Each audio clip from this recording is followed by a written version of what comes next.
Hello, my name is Andreina. And my name is Gabriela, and this is Wigs and Candles, a podcast about two sisters and their obsession with period film.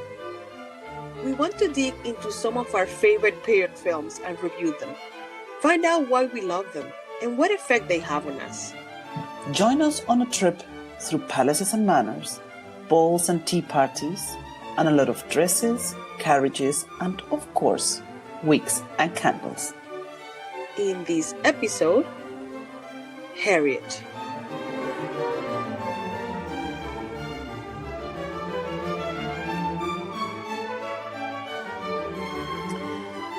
The movie we discuss today is anything but sugar-coated. It also has no wigs and just a few candles. We're reviewing Harriet. Yes, this is a film based on a true story and therefore incredibly poignant and important. Absolutely, Nene. And it's quite different from what we've reviewed so far in our podcast series. First of all, because it's set in the United States, which we hadn't had so far. And it's also during a time in history that we have not yet quite explored. That is the middle and end of the 19th century. That's right, Gabi. But one thing that this film has in common with the others we have discussed so far in this podcast, it portrays a very strong woman with a fascinating story. So, Gabi, can you please give us a short summary of the film? Sure, Nene. The film came out in 2019 and was directed by female director Kasi Lemmons, who also co-wrote the script together with Gregory Alan Howard. I was not very familiar with the work of Kasi Lemmons so far, but while doing my research for the podcast, I found out that she's a very prolific artist, not only being a director, but an actress, producer, and writer for several films and TV series, which I found very, very impressive. The film features actress Cyntia Erivo as Harriet Tubman. And here's a few interesting facts about Cynthia. There have only been 14 Black actresses to be nominated for the Oscar as Best Actress, and Cynthia is one of them. Wow. She was nominated in 2019 for this film.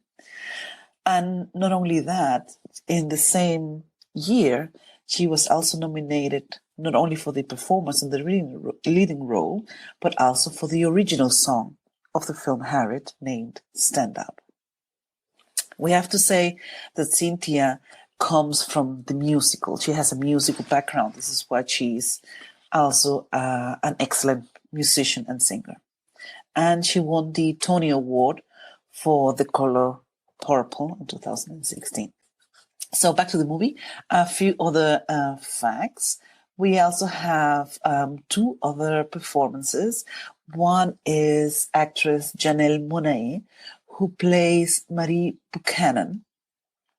Now, this actress is, she's actually more model and musician than actress, but her face is so fascinating, so peculiar that whenever we see her, we immediately know we've seen her. Yeah. So I know her from her performance in the film Hidden Figures, which I really liked. And we also see in this film, we see Leslie Odom Jr. as William Still. Now, the rest of the cast, I have to admit, also Leslie Odom Jr. was unknown for me, but I am pretty sure, Nene, that you know Leslie Odom because he is, of course, known for the role of Aaron Burr in the world-acclaimed musical phenomenon of Hamilton. Oh, yes. Yeah. So just to wrap up the hard facts in the films, it got many nominations nominations for a lot of critics and film critics awards, including, as I mentioned before, the nomination for the Oscar for Best Performance by an Actress in a Leading Role and Best Achievement in Music written for motion pictures. which also the nomination went also to Cynthia Erivo. Wow. That's pretty much it. Nene, can you now give us a summary of the plot? Oh, Gaby, thank you for that. A detailed tour of the movie. I can give you a little bit of the plot. So Harriet is a biographical movie, a biopic, that tells the story of the real-life American abolitionist Harriet Tubman. Harriet, whose real name at birth was Araminta Minty Ross, was a young woman born as a slave in Maryland. When the film starts, she is already married, but her husband is a free man. When the family who own Harriet, her mother and sisters, refuses to honor a promise made by the plantation owner's ancestors to set Harriet's family free, Harriet becomes radicalized. She plans her escape, and after successfully liberating herself, she sets out to liberate others. The movie follows Harriet as she transforms into a well-known and respected activist, first as a conductor in the Underground Railway, and then as an abolitionist and leader. Thanks for that, Nene. It is a true fascinating story. Yeah, that it is. It is so powerful. So we really can't wait. As we were preparing for today's episode recording, we couldn't wait to start our discussion because we have so many impressions to share. Yeah. So, Nene, how about we start with the fact that this is the very first time that we see the story of Harriet Tubman on screen. It is really the first film production that has been made about this woman. And interestingly enough, we see a Black female director bringing this story to life of a strong Black figure. We have talked about this when we discussed Belle in another episode. And we also mentioned that the fact that it was also a woman who discovered the story and decided to put it on screen. So what do you say to that? Another woman bringing strong woman stories on the screen. This question, you wrote it because you know what I think about this. You know what I think about this. Yeah. It's just a testament of why you need to empower many different kinds of people to be able to tell different stories, be it through music, film, books, any medium. In this case, Hollywood. It took a Black female director to be able to bring the story to life in a sort of like a medium-sized budget moving picture. I was looking around and I found there's a couple of documentaries, short films. So there's a couple of things that have been done about Harriet Tubman because she's a very prominent historical figure in the United States. But there was no major motion picture with a good size budget and some Hollywood heavyweights behind it before this one. So I think what it says is it is interesting because we don't need. This is the ideal situation when you have somebody like Kasi Lemmons directing this movie. This is an ideal situation because it is not just show us these stories. It is about who's telling them as well. Because it would not be the same thing if you'd have a white director, probably doing a good film as well. But it is so significant that you have a Black director who's charged with honoring her ancestors and her ancestors' ancestors through this motion picture, just through a movie. So I think it is wonderful. I think this is what we like to see. This is what it make us cheer, like we want more of these movies. This is what we seek out. And I think as a movie viewer, a female movie viewer, this is what I want. I very intentionally go out and look for these movies that are directed by women, and they are directed by women of color, and so on. Like, I very intentionally try to do that, and this is the case for this movie. Absolutely, What about you? Nene. Absolutely. I like very much what you said about this empowerment. And watching an interview of Kasi Lemmons about this film, she goes pretty much in the same direction that she says she hopes to give others the spark to try out and tell the story, to inspire them to follow the passion and tell their story, whichever it is. Absolutely, Nene. And I think maybe we are looking at it with our own personal lens, being women and being from Latin America.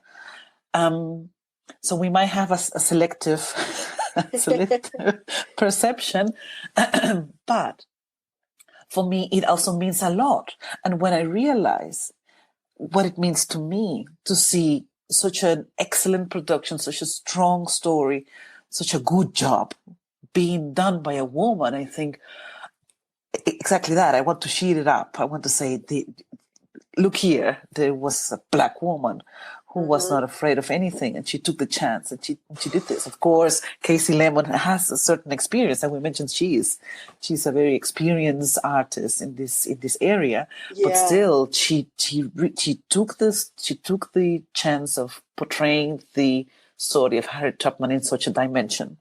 And she did a great job. This is like, okay, look what women can also achieve. Exactly. It inspires me. It inspires me, and it's really motivating. I think what you just said is so moving. And I think, well, we're talking about Hollywood, and Hollywood has its own set of issues, which it still has a big trouble giving the money to the right people. Yeah, and this is what I think, because I am in my surrounding. I consider myself to be very privileged. I don't have to fight much more for my rights or my freedom or whatever. I live in Europe. I have a good job. I haven't been discriminated in any way. But if that fact, Black female director portraying this film, tells me something, I can perfectly imagine how much it tells, how much it means and motivates and inspires other people who don't have the position I have, who feel discriminated, who feel left out, who feel excluded. Yeah, and this is the significance of the work of someone like Kasi Lemmons. Absolutely, and I think. I don't want to, I hope people don't take this the wrong way, but to me, what we're talking about is taking things into your own hands and not asking for permission. And I hope listeners don't take this the wrong way, but for us doing this podcast, for me, is an example of following that lead, where we don't want to wait for anybody to give us permission to talk about films, to talk about movies that we might feel are not our heritage, because a lot of them cover European history, for example, or American history. And there are few period films that are from Latin America. Hopefully we're going to find a few and discuss them here. But I think that is just for me personally doing this podcast is following the lead of somebody like Kasi Lemmons, who is taking into her own hands to, a kind of art and telling the stories. And for us, adding our voices, adding our Latin American voices into a critical space for period film is important to me, because it's a perspective that we don't often hear. And we are not asking for permission. We're just going for it and hopefully adding something valuable to the conversation. Absolutely, Nelly. And you have just used one word that I would like to take on to ask you the next question. You mentioned the word permission. Huh. And now I go into the following question.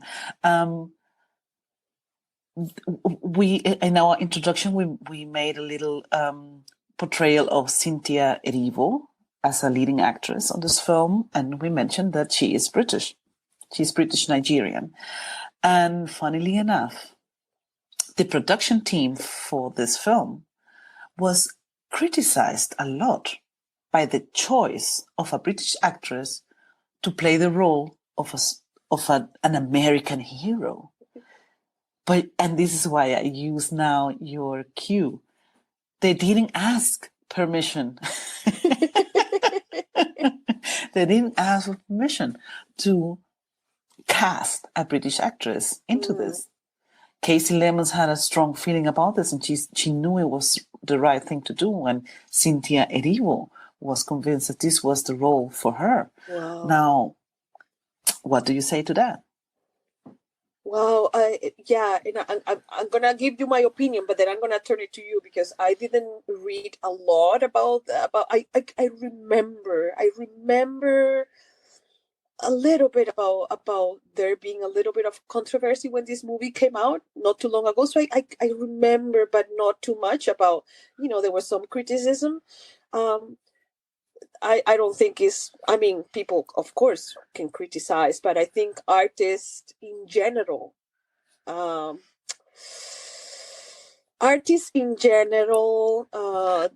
owe people, in this case viewers, much more than their work. And I think the work speaks for itself. And if the director saw Cynthia Erivo as her Harriet, that is her vision. You have to respect that because it's her artistic vision. Now, we have seen a lot of period movies throughout the years, and this is nothing new when you have British actors portraying the roles of Americans, and a lot of Americans playing the roles of British aristocracy. Gwyneth Paltrow, Kirsten Dunst. Who else? Gillian Anderson. Yeah, so many. Yeah, so I think for me, Americans can be protectionist in a little bit sometimes, right? Yeah, I know we're gonna talk about Cynthia Erivo's performance. I just gonna say I think Kasi Lemmons made the absolutely right choice. Absolutely. I think casting is tricky because we're not a specialist in any of these topics, but it is a very hard to pinpoint alchemy, I think, that you have in of movies, course, like to because we only see the performance on the screen, but of course the director and the production team, they also have to know the actor or actress, how they combine into the entire cast and the entire team. Yeah. Casting is a very tricky, almost like a magical, who knows, like how do they do it? To cast movies is like almost like magic. Yeah, because but in this case, my opinion is that okay, people can criticize, but I think if you have to choose the best person, and you have to choose a person that's gonna fit within your vision of how you're gonna represent that character. And she found Erivo, and she thought she was the right one. I think other filmmakers are free to make their own versions. Absolutely. And choose an American actress. So if I get you correctly, you give the credits to Kasi Lemmons for just appreciating the artistic value of the person, regardless of the nationality. Yeah. So obviously we have, as you mentioned, we have seen that the nationality doesn't play a big role for the actor or actress to portray someone. Yeah. Some historical figure. And I absolutely agree with that, Nene, especially nowadays with such a global society. And we're trying to break so many patterns. Nationality shouldn't play a role in such questions. I want to throw a thought into the discussion regarding this question. And this is maybe why it stuck to me and I brought it up. I watched the film with my husband. And I also mentioned to him while I was doing my research exactly this, that the production team was criticized by this choice of actress. And when we talked about it, he said, but don't you think that Cyntia Erivo also identifies with the story of Harriet Tubman? She is herself a descendant of enslaved people. So she can perfectly fit into those shoes and portray such a figure. That is also her story and the story of her ancestors. And that doesn't belong only to the American enslaved people. Because all enslaved Africans who went to Europe, who went to America and had descendants, they have that story and that history in their souls. Yeah. Oh my goodness.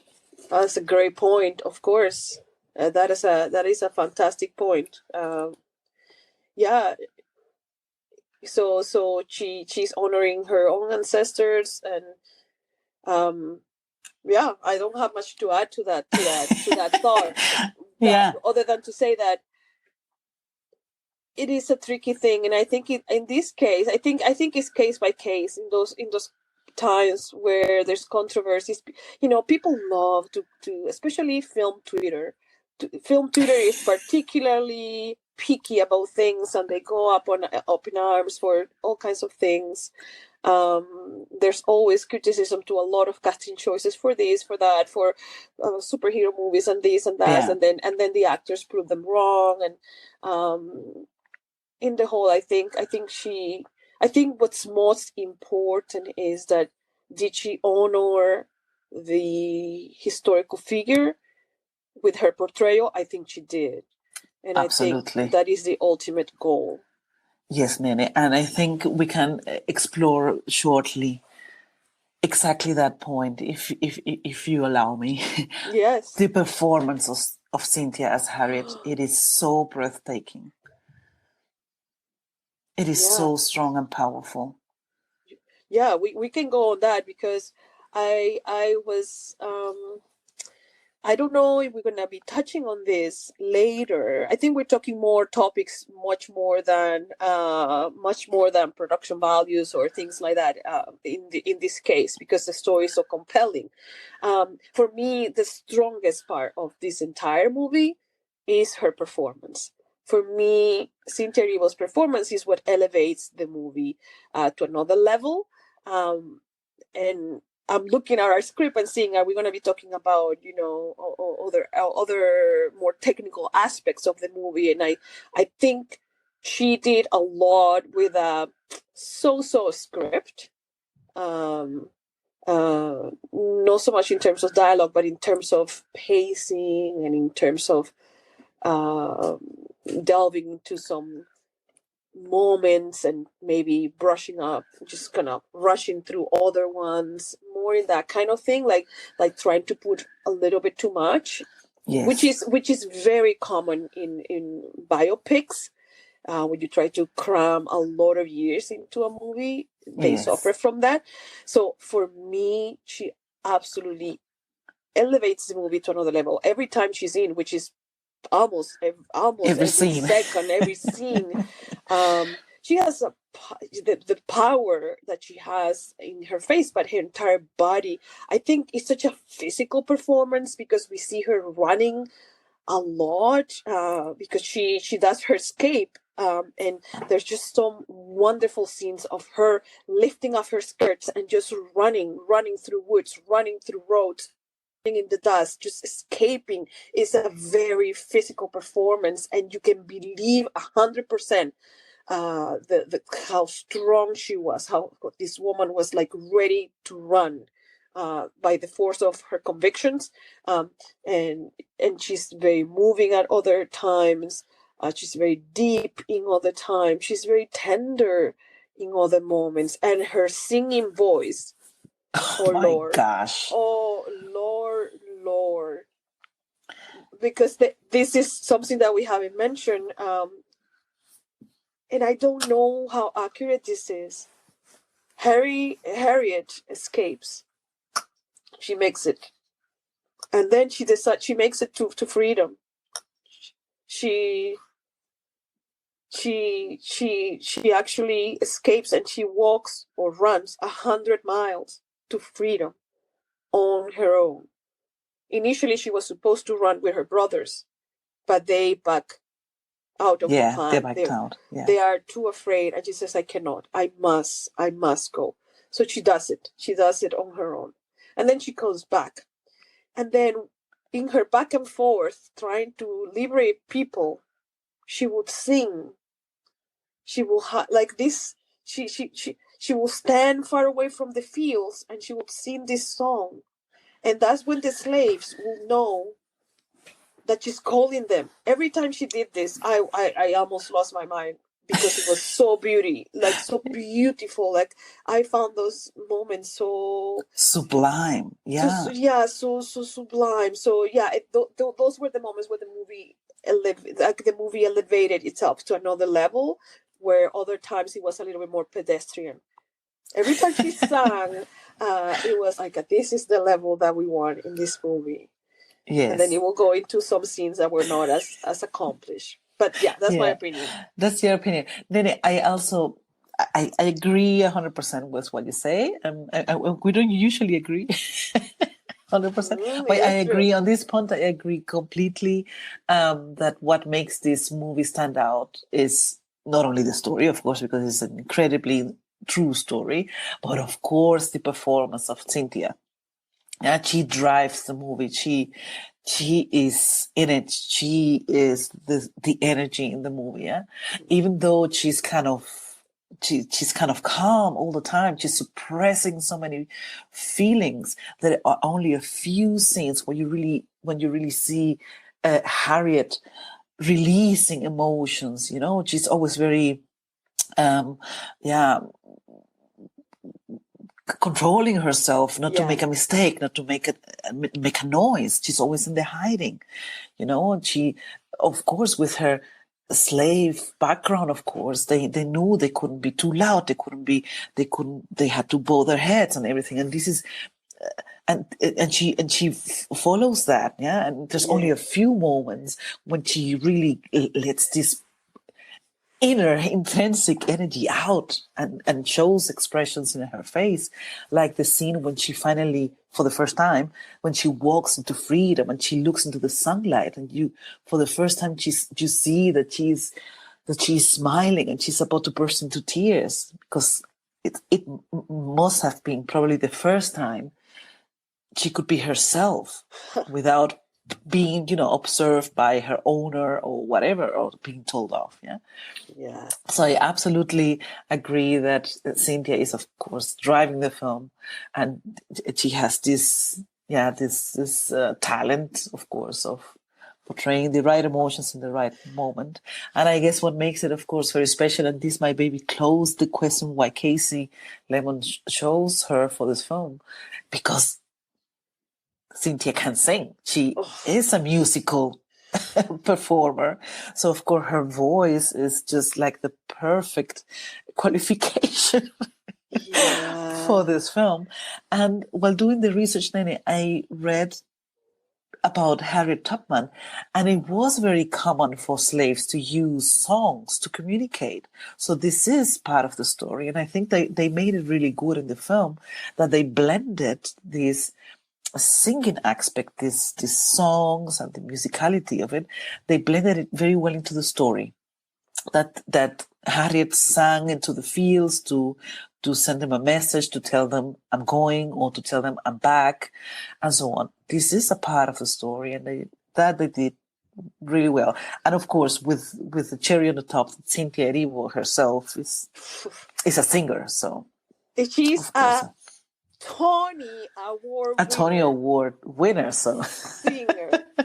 Exactly. I have to say, I haven't this. I mean, I do watch the Oscars religiously, and I do remember her performance and all that. But I didn't watch the movie at the time it came out. I didn't get to it.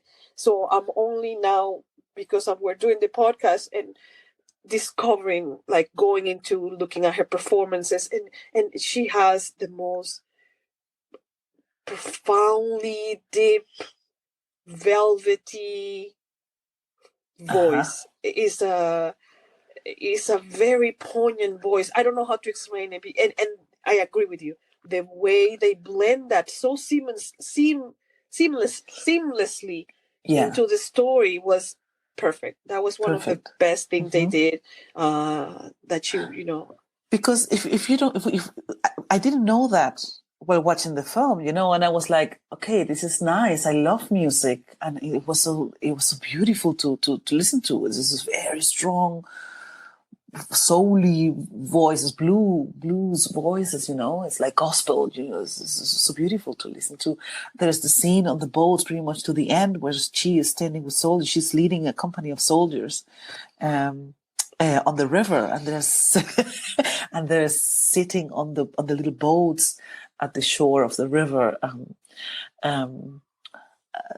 waiting for all the soldiers to come out of the woods, or the slaves, and they sing together, and this is such a powerful moment. And I was like, okay, this is really nice, but did this really happen? I mean, is this just like a creative add-on from the production on the story, or this is a creative choice? But they really used it. So this must be true. This must be true to the facts. Certainly not in the in the melodies or in the lyrics, in the text. But I found it very powerful. And as you said, Nene, and maybe we can use this to discuss the next topic. The script could have been stronger at some points. They rushed a few things. So it's even nicer that they got some more points by adding these touches through the film. So if we go into that, do you think that it has to do with the fact, I don't know, so far, maybe I'm going a little bit out of, I'm stretching myself a little bit too. In Germany, we say we're looking too far out of the window. We're leading too far out of the window. Be careful, you might fall. I might fall. So far in our series of podcasts and many of the films we have seen in our lives, they take part in Europe. They are not only produced by European teams. We have seen this. We have also discussed a lot of productions that have been made by American teams. But still, do you think that this type of storytelling has to do with the background of the production team, that this is an American story taking place in America, and this is why they soften up a few things on the story and don't make it that realistic, that crude, or do you think that do you notice a difference, these being an American production taking place in America, telling an American story, on the way that the script has been done? Oh, well, not really. No. I think no, not really. I think we're talking about two different traditions here. We've talked a lot about British film.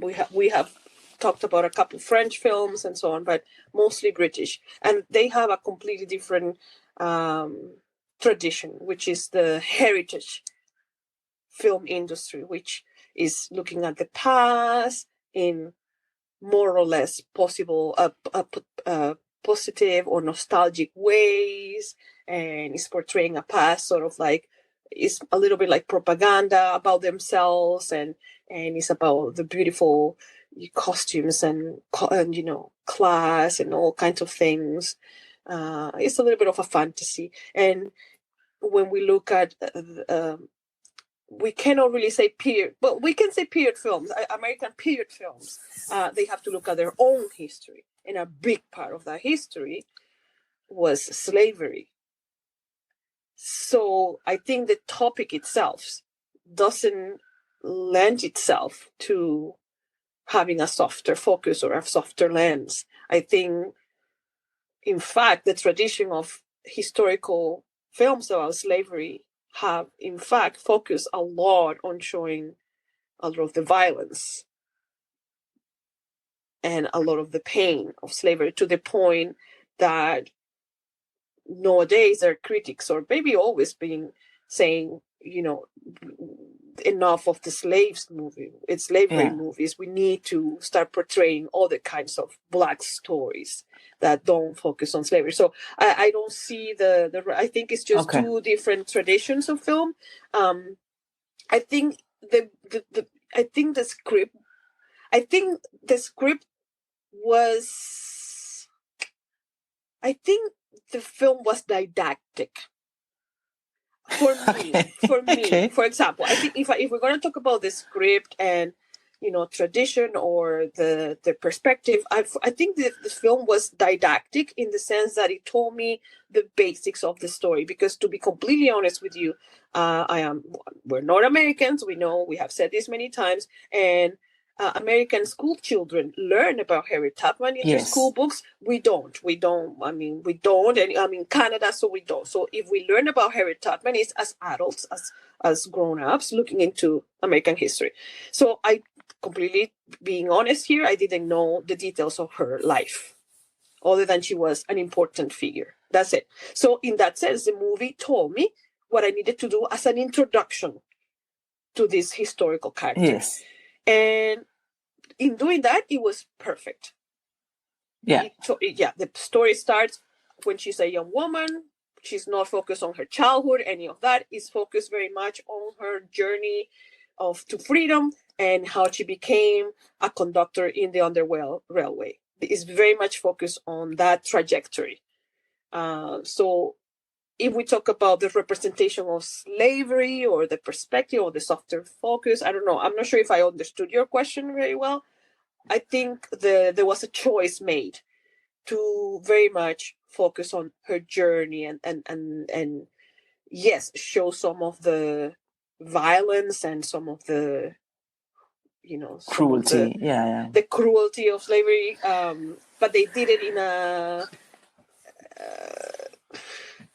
I like the fact that this was not, slavery porn or whatever you want to call it. Yes. Exactly. And I also appreciated that. Yeah. I also appreciated that they didn't really go into the graphic violence of slavery, and they did have a lot of opportunities to do this. Yeah. Yeah, thank you for saying the right words, the graphic violence of slavery. The graphic violence. We've seen it. We've seen it enough. Yes. Enough movies have shown us this. I think it's unnecessary. Yes. And I like that. I like that touch that they didn't go that into those cruel details, into those graphic details of the violence, that we were aware of it through the entire film, how cruel their owners were with her and with her family, and with a certain look, with a certain noise, we knew what was going on, but they didn't really show it. So I appreciated that a lot, that they focus more on the powerful story, on the positive story of her courage and of her bravery. But I still think, and this is maybe why I asked you the question, and maybe I can give you the hint of where I'm going to. For me, I don't know, maybe because I live in Europe, I don't know. For me, it was a very American style of portraying heroes. Portraying heroes. It's like, I see. Everything, I'm speculating, or maybe an European portrayal of a hero would have been more down to earth, more human, to show the hero making mistakes, having flaws. I don't know. And while watching Harriet, we see it all goes so smooth for her. I mean, she struggles so much. We know that, but everything goes very well for her. And she is very lucky many times. And once she's lucky once, she's lucky twice and thrice and many other times. And nothing much happens afterwards for her. And it almost shines like she is the invincible hero. And for me, that had a very American touch, because they love hero stories. They love this. And and for me, I was like, I appreciated the fact that they didn't go into the cruel stuff, as I mentioned. But on the other hand, they did too much of this exaltation of the American hero, where everything is just shiny and everything goes well because the good ones are always the good ones. And at the end, they always win. And the mean guy is really mean and is mean always and is mean just because he's mean. This typical portrayal of good and bad from the American lens. That's how I took it on. Wow, no, and what a good point, Gaby. Yeah, no, it might be that I have been in this water, swimming in this water for so long that I don't notice it anymore. Like, this is very much a hero narrative. Yeah. This is very much constructed as a hero narrative. Absolutely. And yeah, it is that, what is the word? Archetype that is used. Yeah. For to they grab the hero archetype and they put Harry's stories there, which is let's be very clear, which it is. She was incredible. She was extraordinary. Yeah, we're not taking anything away, but the choice of how you show the journey, like their artistic choices. Yeah, I agree with you. It didn't click for me that way, but it did click in the sense that I was. When I call the script didactic or pedestrian, in that the bad ones are really, really bad, and there was no nuance to them. Yeah, there was really no nuance to the family, to the owners. I think their name was the brothers. Yeah, so the bad guy, let's see, the slave owner is Gideon Brothers, the son of the original owner, and he's portrayed by Joe Alwyn. And I think, he did the best he could with the script. I think overall it's a weak performance, it's a weak character, just because it's very one note. And I think it's tricky, right? Because these people were evil. I mean, there's no question of, there's no doubt about it. I mean, so it's not like I'm asking for him to be humanized or anything, but there was truly it was underwritten. Yes, and this is what I meant. Yeah, the bad ones were just clearly the bad ones, and you knew as a viewer they're the bad ones, and you cannot agree with anything. And you can only support the good ones. Yeah, and I think it was very flat. Very flat, and I think they were scary. They, you had, I think the sense of fear and the sense of terror and the sense of humiliation. I think all of that was captured well. I think when we're talking about that, that graphic violence, I think here is very much psychological violence that they're portraying very well. And in this case, all the writing, and it's like the first time that not the first time, but if you're gonna underwrite somebody, let it be the bad guys, let it be the slave owners. They should be forgotten into history and never spoken about again, right? Like, if you're gonna underwrite some characters, I applaud you. Underwrite the slave owners. Yes. Boo, of course. And and write your main character beautifully, which they did. So it's a weird criticism. It's just that it would have been a more rounded film, right? In a sense. So I was thinking that it's like, okay, they put all the effort, all the beautiful writing, they gave it to Harriet and all the abolitionists, and like for sure. It's like doing your homework. You have to, and then, oh God, now I have to write the bad guys. It's like, oh, well, I give him a couple lines here and there because Okay, he's gonna be the bully, he's gonna be there. So I guess I have to write a scene for the bad guys. Like we don't want them, because this is a story. This is Harriet's story. Yes, it's her story. But we need the antagonist. We need to see what she's escaping from, and what she's and we need to see how abhorrent this institution is. So we need those pieces too. Not like we need reminding, but exactly. And I think they took the character of Gideon, they made it too typical villain, and which is, as I said, my husband and I watching the film, we were like, okay, this is so typical American. This is so typical American, The bad was really just a bad guy, and his motivation was also kind of vague, why he liked her, but why he didn't want her to, to go, was kind of vague, which is a shame, because maybe he could have had the potential of adding a little bit more pepper to the story, not to be so flat. Anyhow, Nene, I think there were other performances and maybe other aspects that we enjoyed and we liked so much. So tell me your general impression on the entire setting, the entire cinematography, when you add up all the elements. We have talked about Cynthia's performance, we have talked about the music, we have talked about the script. If you put it all together, what is your impression about the entire production? The entire film? Yes, I was reading about Cassie Lemons, and I read that she was an educator. And that was the word that stuck to my mind after watching this movie.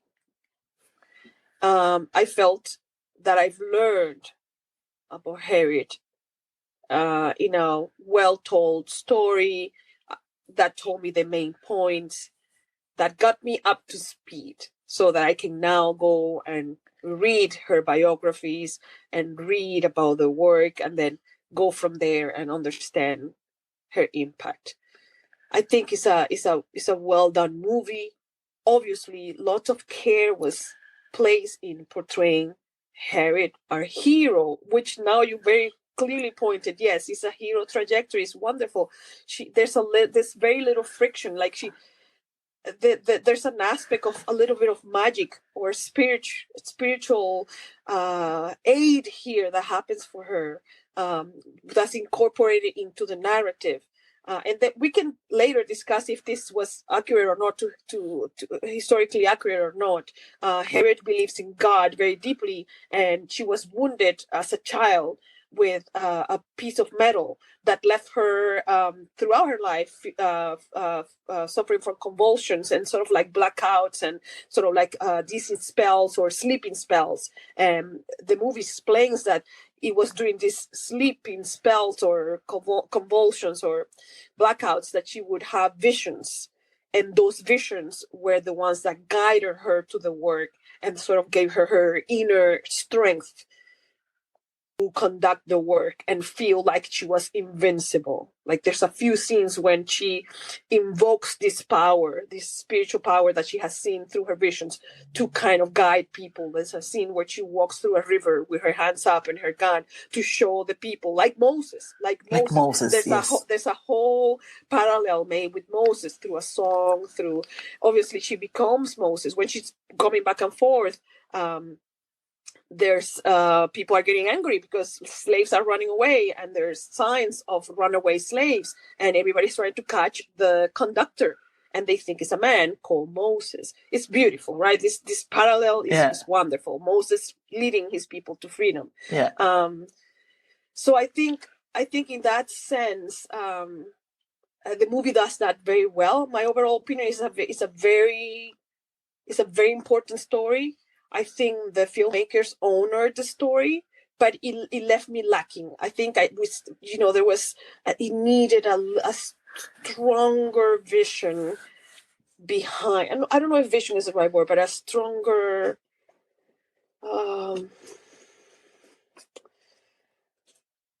maybe an even stronger artistic thing. Her educator side got the best of her overall.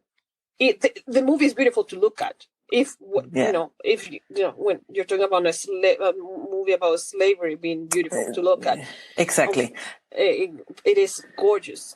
The performance is great. The costumes are fantastic. So overall, I highly recommend this movie. I think my impression is that it's a very enjoyable movie because we're seeing her triumph. Yes, because it's one of the positive stories. I have to say, it is my experience watching this film is similar to yours. I didn't see it from this aspect of the educating, as you mentioned. I like that it is a very didactic, it's a very educating film, but it closes the circle for me. What is this? I watched the film. I didn't know anything about Harriet Tubman. And I was very impressed by the story. I checked everything, all the facts afterwards. I read a little bit of her biography of her life. And I was, of course, very impressed with how incredible her journey was. Yeah, how much she achieved, how old she turned, etc. I was really, really touched. But it took a while for me to get warm about the film. It is as if you touch a pond of water and it's just nice and warm. It doesn't shock you. It doesn't shake you. Yeah. It doesn't really. There's no. We have watched films where I'm really shaken to the core, because he has left such an impression on me, because he has made me think about so many things, and he has thrown so many questions to my head, and this film, it just left me, it was a warm, cozy feeling around my heart. I wasn't shaken. Yeah. It was like a Sunday film. Yeah. And it might have to do with the fact that you mentioned that it's maybe unconsciously mainly an educating film about her life. And you, I don't know, but we prepare our podcast up front, and we take some notes, and we discuss the questions that we want to talk about in the podcast. And it took me a while to find the topics that we want to talk about while discussing this film, because there was not one point that really grabbed me and said, "Gaby, this is the spark of the film," So all in all, as I said, I have a similar feeling like you do with this film. It is beautiful to watch it. It's refreshing that it's a slavery film, but that doesn't focus on this graphic violence of the slavery, which is partly due to the fact that she is so much outdoors, escaping and transporting the people to taking the people out of the plantation and so on. It takes place outdoors. So of course we see a lot of landscapes, fields, woods, river, and it is really so well done, so beautiful. This atmosphere of the foggy nights where they have to escape is so nice to watch. It is really, really well done. But as I go back, to Cyntia, she's the one that makes the film. And even though Leslie Odom Jr., who is famous from Hamilton, is taking he has the supporting role. You have such a talented, such a amazing person, performer, actor in the film, and it doesn't really give you the material to talk much about it, because he's just an ally to Harriet, and he is just supporting role. Yeah. Which maybe is like a kind of like a wasted a wasted chance having Leslie Odom Jr. there. And his character is like a nice guy and the sidekick of Harriet, but yeah, that's pretty much it. Yeah, I agree with you, and I think I agree with you, and I do want to talk about the supporting roles of Leslie Odom Jr. as William Still. He was an abolitionist who lived in Philadelphia and who connected Harry with the Underground Railway. When she finally makes it to freedom, she ends up with him, and he puts him in a boarding room, being kept by Mary, who's played by Janelle Monáe. And I was so excited to have these two actors in this movie. I forgotten. Like, I sat down to watch the movie and I was like, oh my God, I didn't even see. I know Cyntia Erivo was in it, but I forgotten who else was there. And when the character William Still comes in, I typed in my phone, all caps, Leslie Odom Jr. I was so like, oh my God, I forgot he was in this movie. And then I was like, oh, well, that was okay. And I think it's because I think I'm going to go back to that point that they put all their, rightly so, they put all their energy in writing Harriet. And I think they kind of forgot a little bit about the supporting characters. Yeah, he's a great character, but he has very little to do. And I want to briefly talk about Janelle Monáe, who I love as a singer. She's an extraordinary writer, singer, performance, fashion icon. She's also extremely beautiful, and she plays a free born woman. She's born free, and she has this boarding house, so she has a whole different comportment, the way she moves and so on. But her performance also left me lacking. She's a great friend of Harriet. She takes her in, really takes care of her. They have some lovely scenes together. Yes. Where Harriet is taking a bath after her long, horrendous journey, and she's combing her hair, and she's very tender, but her performance also left me lacking. She had little to do. She has a very terrible scene, and I think she did very well, but I think it's the writing, because so much love, so much passion was put into writing the character of Harriet, that some of the energy was lacking for the rest. However, I do have to mention that the rest of the cast, Harriet's family, her parents, brother, sister, small roles, but beautiful performances, especially the Reverend. The Reverend in Maryland, who is sort of like the connector to Philadelphia. Another amazing performance. All of them in very small roles did beautiful work throughout. Absolutely, Nene. Very good. Are you prepared for the final question? I don't know if I am.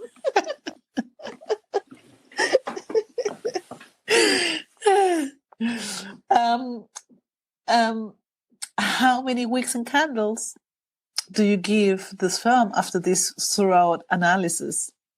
And which scenes impacted you the most? Yes, I was thinking about this a lot. I picked two scenes. I'm thinking, what should I give the wicks and candles first and then the scenes, or how do you want me to answer? No, first the scenes and then the wicks and candles. All right. Okay. I have two scenes that I want to talk about. The first scene you already mentioned. It is the scene where Harriet escapes by herself and she runs through woods. There's a moment where she gets caught in a bridge, and the slave owners actually catch up with her, and she's trapped in that bridge, and she decides to jump. And that's when she actually takes a leap of faith and jumps to freedom, and she runs. She goes on the run. So it's a harrowing journey, escaping, hiding. She has no food. Anyway. And that moment when she gets off the carriage and somebody says, yeah, you have 24 more miles and you're there. She's nicely dressed. Finally, she's wearing dry clothes. Somebody has helped her. And that is one moment that truly elevates the movie to another level. And the acting is impeccable because the sun is rising and she sees the horizon, what she's going to walk. And it is just, I get chills just remembering, because she's looking ahead and she extends her hands out as if to grab the freedom. It's like she's grabbing the air and she's just like, then she composes herself. You said it before, is when she's finally able to be herself without, she is free. You can totally sense, you can totally feel her freedom. I don't know how to explain it, other way to explain it. You feel her freedom, what it feels to be under the sky, but being free. What it feels to be touched by the sun, but being free. What it feels to see the woods, but being free. It's a completely different face. It is a completely different expression on her face. It is a truly poignant, beautiful scene. And it lasts like 20 seconds. I don't even know. It's very short. Yeah. But just for that thing, this movie is worth it. The other one that I want to mention, and it's really not well explained in the movie. Again, I think the script, because it lacks a little bit. And I went and I listened to a podcast that was very good, and we'll put it in the notes, where they did like an introduction to Harriet Tubman's life with a few historians. And this movie is very accurate. And they at the end of the movie, they show Harriet working with the Union Army in the North during the Civil War. The movie takes us to the Civil War, and she started to work as a spy with the Union Army, to win the war. And they enlist her, and they don't explain this very well in the movie, but during her lifetime, during her work as a conductor, Harriet brought about 70 people to freedom, mostly members of her family. But during the war, when she was enlisted to work with the army to attack plantations and kind of like intercept and kind of liberate as many people as possible, she was part of an operation, which is shown in the movie, when through one of those military operations, they liberated 750 or 700 enslaved people at the same time. And they show this, and they have this scene where people are running to freedom, to the boats. And I thought that was just so absolutely moving. The actors, the extras that they chose, and wearing their, carrying things and just running towards the water. That was a powerful, very like visually powerful scene, but also so full of meaning. They're running towards her, towards freedom. I mean, and listening to that podcast, I learned that this is true. This absolutely happened, and she helped do that during the war.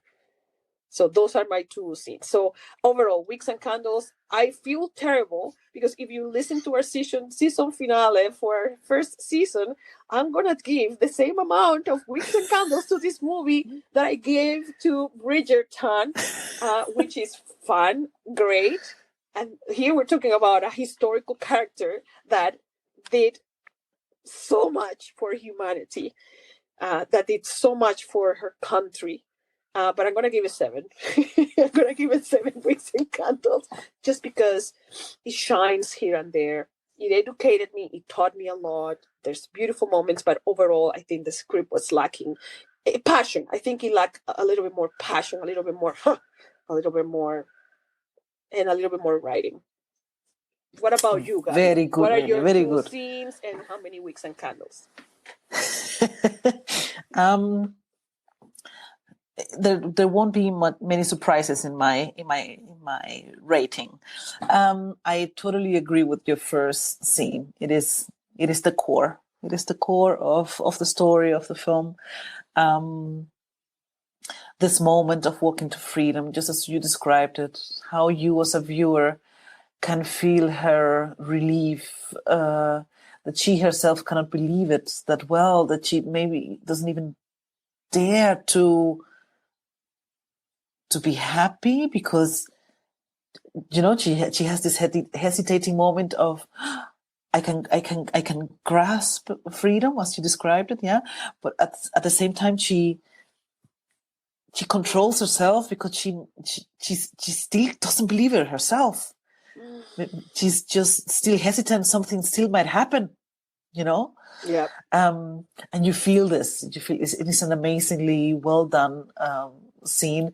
I saw an interview also while doing the research, and they described the day where they filmed that scene, and they said the weather was not playing along. It was a horrible day, a lot of rain, and at some point they said, okay, there's a slight shimmer of light in the sky, so this is the moment, we have to do it right now, because otherwise we will lose the day.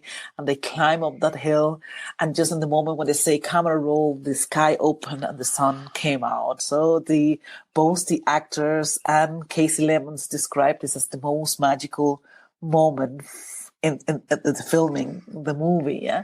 And I guess this energy is totally there. You can feel it. It's a wonderful scene. Wow. Maybe the tears of joy of Cyntia Erivo. Oh, it's amazing. Oh my God, I'm moved. I'm very moved. Yeah. Yeah. It gives you the goosebumps. So I totally agree. This is a beautiful scene. This is the core of the story. And my second favorite scene, and this might sound a little bit cheesy, also coming from me, the European viewer, but there is one scene pretty much towards the end. She has already had a lot of successful liberations of a few slaves already, and she's a steady member of the Underground Railway Committee, and they are all gathered in a room with a lot of important members of the committee, and they are discussing the routes, how to go south again, and how to bring out the people, because they are aware that some roads are very dangerous, and they're trying to figure out, okay, how do we get the people out, and so on. And they are all a little bit pessimistic. They say, okay, we're not going to get there, and how are we going to do this, and we might not have the chance, and so on. And Harriet takes the chance to talk to this crowd. As I say, there's a lot of important members of this society, of this group, gather in this room, and she gives a speech. Again, this is following the archetype of heroic storytelling, the American style. But for the story and for the film, I think this was a very important moment for Harriet to tell her story. Up until that moment, we see this woman suffering, getting wet, risking her life, risking everybody's life, fighting, climbing, running, and she barely says a word. You see her motivation only through actions. She was a slave. She was not used to speaking up her mind. So in this moment, finally, she speaks out. She tells a story. She talks in the name of her own, of her family, of where she comes from. She tells the horrors of being a slave. For the first time, she really spoke out loud to a crowd of people who are just washed, fancily dressed, and enjoying the benefits of freedom. For the first time in the movie and in the story, finally Harriet channels her suffering and her motivation into that speech. And this is why I liked it. As I say, it was certainly also done. At the end, the entire crowd claps. Hopefully, but thankfully it was not a slow clap. They clapped at the speech, and I was like, oh my gosh, this is free American. But as I said, seeing how she developed through the film, I think this is pivotal to the story. Oh, I'm clapping. Yes, Gaby, that is such a very, very important point that you have made. Because she didn't speak much. No, and she was illiterate. She never learned to read or write. She wasn't literate. But she did have speaking engagements. Especially there's a moment when she has to go to Canada. They passed this horrendous law. Law, which was the... this hunt, these slaves hunt, I don't know. It was called, yeah. It means when they passed the Fugitive Slave Act, it means that slave owners can go and look for their, anybody who they think is a fugitive and bring them, even if they are in states where there's no slavery. Yes. They can go and get them from anywhere, even even states where they were free. Yeah, so she had to go to Canada and she had speaking engagements. Yeah. But anyhow, this is how, if you just look at the film, this is for me the moment when she finally stands up. Was nice. All in all, Nene, as I said, it left me warm around my heart. So I also go for a 7. It is technically well done. So Cyntia Erivo is amazing. I love the music. But it's a very softy, even though the story could have been so, it has the potential and the material, and it's a fascinating story. It left me warm. It was like, as I said, a nice Sunday afternoon film. Gaby, I also go for a 7. Great. So we have given 14 weeks and candles to Harriet. It's a absolutely worthy film to watch. It's just, the script for me. The script for me could have been better. And I think when you know so much about a subject, it's very hard to separate yourself from the facts and focus more on the storytelling. And I think that might have happened here. They put, like it often happens that at the end of the movie they have to put a lot of things together. That is very dense. That's why that very, very important scene where they liberate all those 700 I believe enslaved people at the end wasn't very clear. You don't really understand it that well, and I think it just is a failure of the writing and trying to tackle that thing. But in between those, there's very emotional moments when she comes back from that mission and she actually liberated her parents. She brought her family to freedom. This is so extraordinary and so resonant for so many modern people who, okay, they're not enslaved, but I think it's just a human level, yes. just rescuing your people. And she did this. She did this with her own 2 hands. She brought her parents to freedom. And we are from Venezuela, and I'm not comparing myself to Harriet. I'm just gonna say that. But I was able to, wonderful immigration law here in Canada for a little while, bring our parents to Canada. That moment when she goes back after this mission and she hugs her father in freedom was extremely poignant to me and extremely beautiful. She was still her father's daughter after everything she had done. She did it for her family. She did it for her people. It was very poignant. So among all these kind of like more didactic scenes, you have very, very, very beautiful moments as well.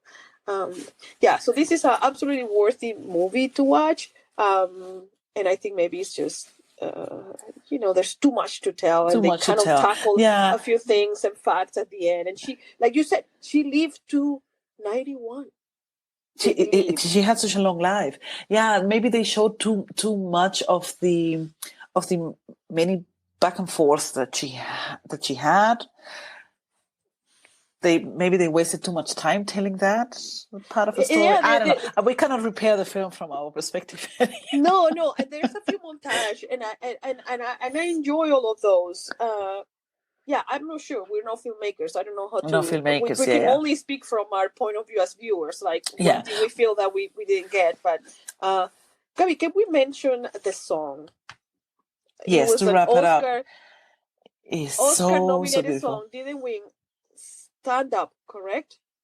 Yes. Written by Cyntia Erivo and another songwriter that I don't have the name in here. They were nominated for an Oscar, didn't win. I don't think they won.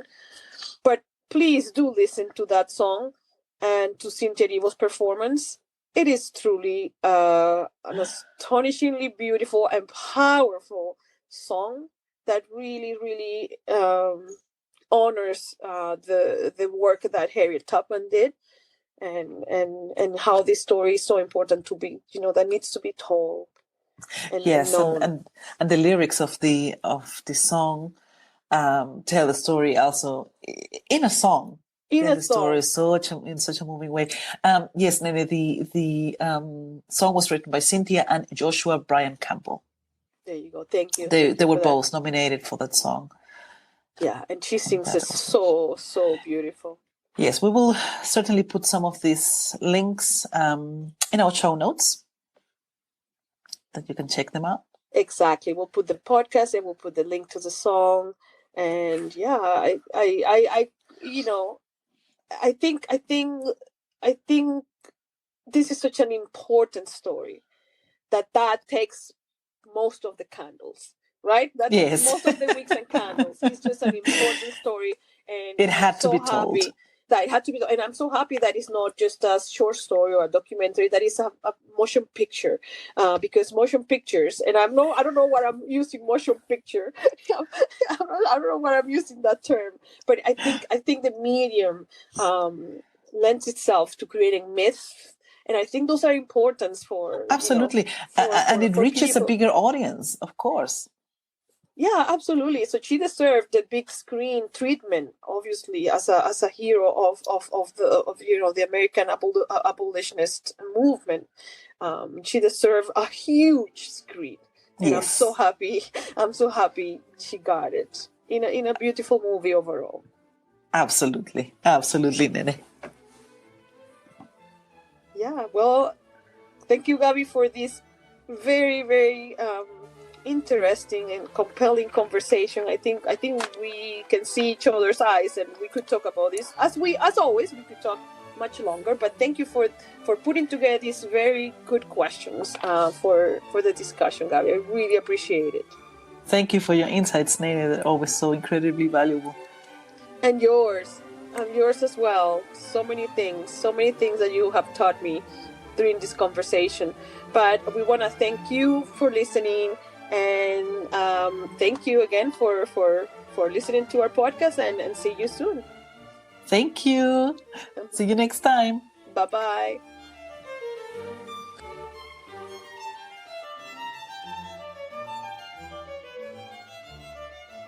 Wicks and Candles is available on Apple Podcasts, Spotify, and Stitcher. So go ahead and subscribe and follow us on Instagram at Wicks and Candles. Thanks for listening, and see you next time. Wicks and Candles is written, hosted, and produced by Andreina Romero and Gabriela Morken Romero. The image design is by Pamela Rolim. The podcast theme music is the Concerto for Two Violins in D minor by Johann Sebastian Bach.